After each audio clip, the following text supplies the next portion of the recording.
So if the sun exploded right this second, we would have exactly 8 minutes of blissful, completely uninterrupted ignorance before the sky just went completely dark. Right. 8 minutes. But the stars you're looking at tonight, like the ones you think you were pointing at in the sky, you aren't actually seeing them at all. If one of those vanished, you wouldn't know for maybe a million years. Yeah, you were essentially looking at a massive, sprawling graveyard of ghost light. Exactly. Welcome to the deep dive.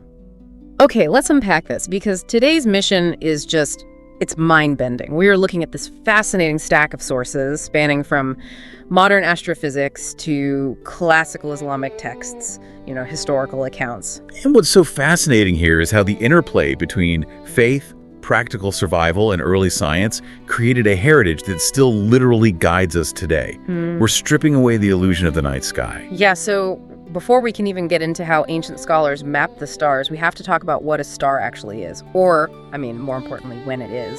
Right, the concept of distant starlight. Because light takes time to travel, we never ever see the universe as it is right now. Which is just a crazy concept to wrap your head around. It really is. Like you said, the sun's light is about 8 minutes old by the time it hits our eyes.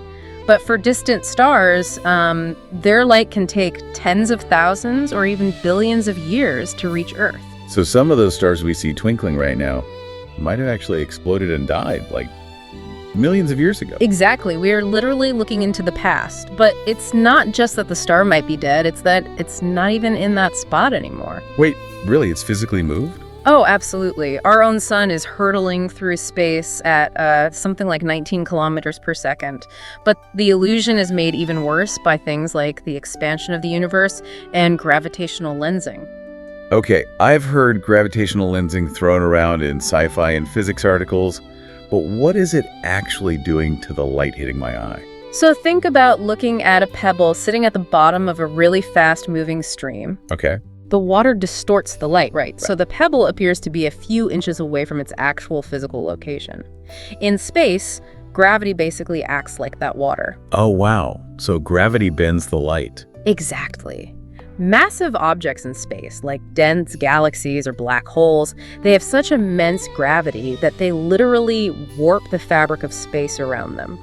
So when light from a distant star travels past one of these massive objects, it's forced to bend along that warped space. It's like getting a postcard in the mail from a friend on vacation, but by the time you actually read it, they've already moved to a different country. Or, maybe the country doesn't even exist anymore. That's a perfect analogy. By the time that beam of light hits Earth, it has zigzagged and curved around other galaxies. You are looking at a historical coordinate that the light passed through, not the object itself. Which brings us to this amazing detail from the sources regarding classical Islamic texts. The Qur'an features this massive oath, swearing by the night sky. But it deliberately does not swear by the stars themselves. Right, it swears by the locations of the stars. The Arabic phrase is mawaki al-nujum, which is just so incredibly precise, given what we know now. It's a profoundly accurate astrophysical statement, especially when you consider the sheer scale of the observable universe. We're talking about an estimated 10 sextillion stars. Wait, 10 sextillion? How many zeros is that? That is a 10 with 22 zeros behind it. It's more than all the grains of sand on all of Earth's beaches. That is just, I can't even picture that. Right, and these aren't just twinkling little lights. They are cosmic factories. Almost every single element heavier than helium. So the carbon in our cells, the iron in our blood, it was all forged in the crushing heat of a star core. So to swear by the ever-shifting, distorted locations of 10 sextillion cosmic factories rather than the stars themselves is it's mind-blowing. But hold on, this raises a huge question for me. Okay, what's that? If the night sky is basically a graveyard of ghost light, and the stars are hurtling through space, and their light is curving around black holes, how on earth did humanity use this chaotic optical illusion as a reliable GPS? Well, it comes down to the sheer, incomprehensible distance. What astronomers call proper motion, the physical movement of the stars from our vantage point, is microscopic over a human lifetime. Okay, so it just looks still to us. Exactly. It takes tens of thousands of years for the constellations to look visibly distorted to the naked eye. So for human history, that cosmic illusion functions as a perfectly fixed grid. So before magnetic compasses or Google Earth, the sky was literally humanity's first GPS. You had travelers crossing the Sahara, Viking sailors, Muslim navigators crossing vast oceans, all guided by this ghost light. They did. But during the Islamic Golden Age, they took this to an entirely different level. It wasn't just curiosity or trade that drove them, it was actually a religious necessity. Right, because a Muslim's daily life is inextricably linked to the precise movement of the sun and the moon. Yes. They needed to determine exact prayer times based on the sun's shadow, and they had to track the lunar cycle to know when the fasting month of Ramadan started. But the most mathematically intense requirement was finding the Qibla. The direction of Mecca, right, for prayer. Exactly. From anywhere on Earth, you have to face the exact direction of the Kaaba in Mecca. And think about the mechanics of doing that in the 9th century. The Earth is a sphere, not a flat piece of paper. Which changes all the math. It's easy to think of ancient people as primitive, but they were doing advanced geometry using dead stars to cross oceans.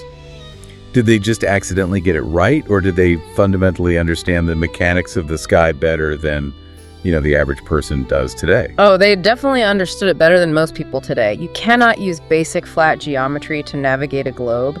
If you draw a triangle on a flat piece of paper, the angles add up to 180 degrees. Right, high school geometry. But if you draw a triangle on the surface of a globe, the lines bow outward. The angles add up to more than 180 degrees. So to calculate the Qibla from, say, Spain to Mecca, you had to use spherical trigonometry. They were doing spherical trigonometry in the 9th century without computers. Yes. They used incredibly sophisticated instruments like astrolabes. An astrolabe is basically an analog computer.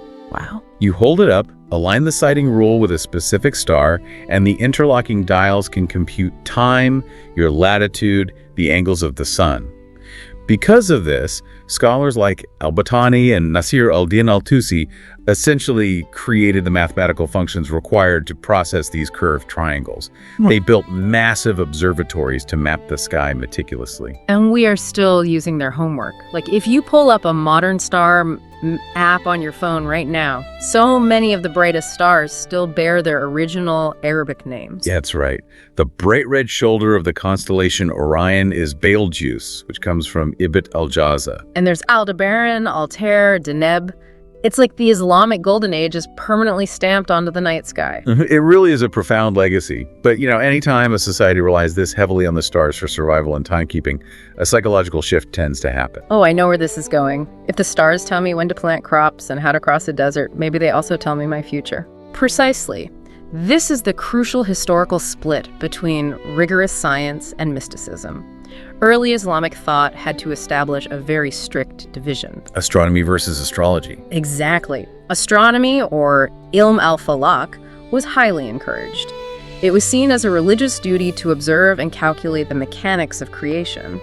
But astrology, or tanjim, was strictly forbidden. And I love the historical anecdote from the sources about this. The scholar Ibn Qayyim al-Jawziyya, he didn't just tell people to stop doing astrology because it was a sin.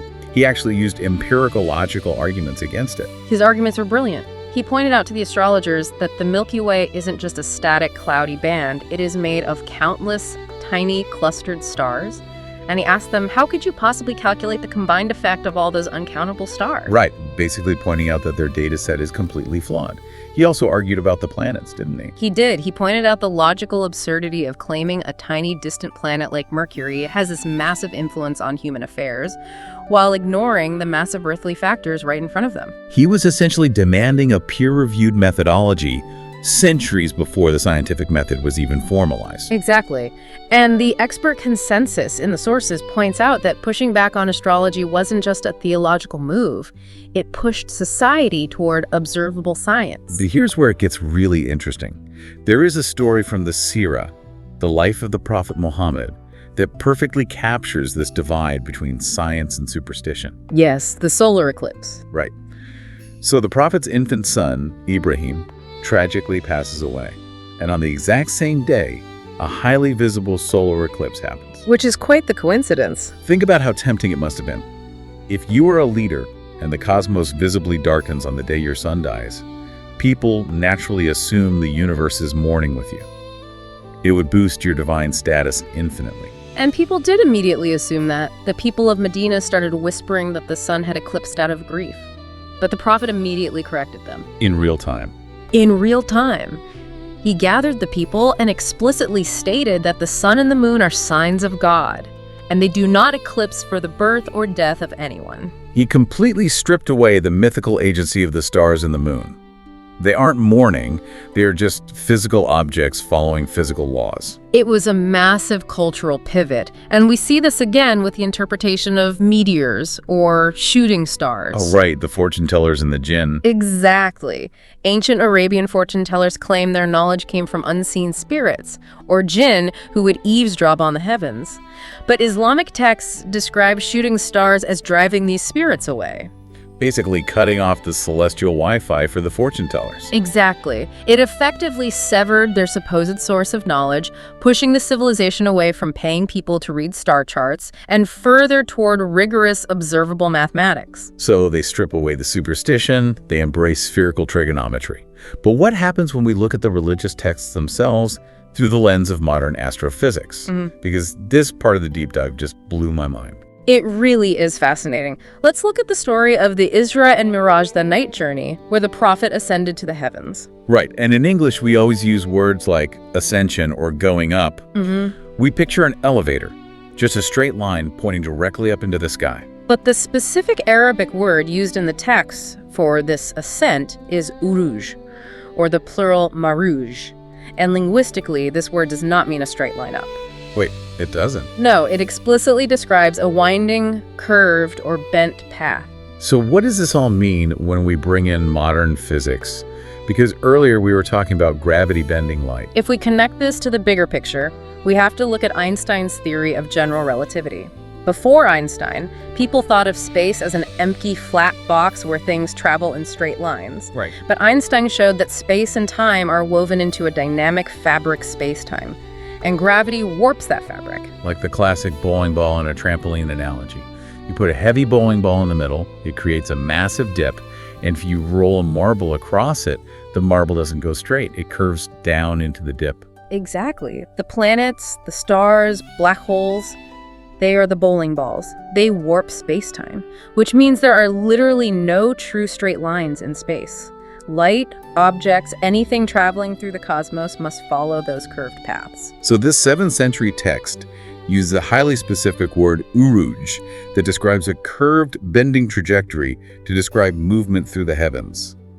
Centuries before Einstein proved that the very fabric of space is warped and requires nonlinear movement. The linguistic choice perfectly aligns with our modern understanding of how movement through the universe actually works. That is just incredible. The precision of the language matching the physics of warped space-time. And it highlights a really important point. Today, we tend to separate science and religion, right? But for the scholars of the Islamic Golden Age, looking at the stars wasn't just about collecting dry facts. Knowledge and worship didn't compete. They actually fed into each other. Exactly. Understanding the complex geometry of a star's orbit or the immense scale of the cosmos, it was a way to strengthen faith, to appreciate the dynamic, awe-inspiring scale of creation. It totally changes the way you think about looking up. I mean, just think about the journey we've gone on today in this deep dive. We covered a lot of ground. We really did. For you listening, we started by realizing the stars you see are actually an optical illusion of ghost light from the past. We learned how ancient Muslims reverse engineered that illusion with astrolabes and spherical trigonometry to map the globe. We saw the Prophet deliberately separate rigorous science from superstition during an eclipse. And finally, we saw how ancient descriptions of heavenly ascents perfectly map onto Einstein's curved spacetime. It's a reminder that ancient scholars weren't just guessing. They were observing the universe with a level of dedication and clarity that still impacts us today. Absolutely. So I'm going to leave you with one final thing to ponder. The next time you step outside on a clear night and look up, consider this. The photons of light hitting your eyes have traveled uninterrupted for millions of years across the freezing vacuum of space. They survived black holes, they rode the curved waves of space-time, only to end their cosmic journey the exact millisecond you decided to look up. Right. So are you just observing the universe? Or is the universe finally being seen by you?